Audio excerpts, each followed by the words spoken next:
তোমাকে মানুষ কখন বিশ্বাস করবে জানো? যখন তুমি প্রথম কাউকে কথা দিবে এবং কথাটা যদি এক্স্যাক্ট টাইমে তুমি রাখো। আবার কেউ যদি তোমাকে টাকা ধার দেয় আর সঠিক সময়ে সেই টাকাটা যদি তুমি তাকে রিটার্ন করো, তাহলে মানুষ তোমাকে 90% বিশ্বাস করবে।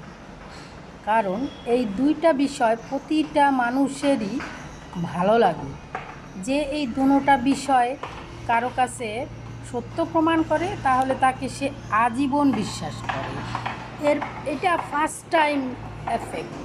কারণ কোনো মানুষ ফার্স্ট টাইম যদি এই দুইটা কারো সাথে সফলভাবে করতে পারে, তো সে সারা জীবনেও কোনো দিন তাকে অবিশ্বাস করবে না।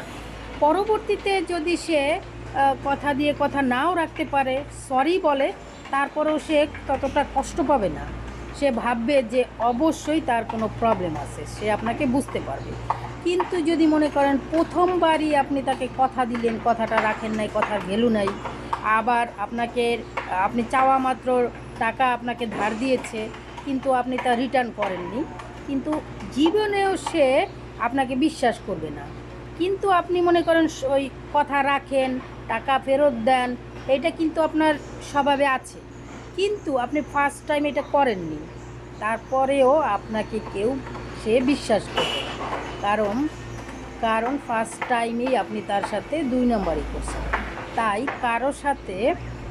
কারো কাছ থেকে বিশ্বাস অর্জন করতে হলে কথা দিয়ে কথা রাখবেন, তাহলে দেখবেন কখনো বিশ্বাস হারাবে না আপনার উপর থেকে।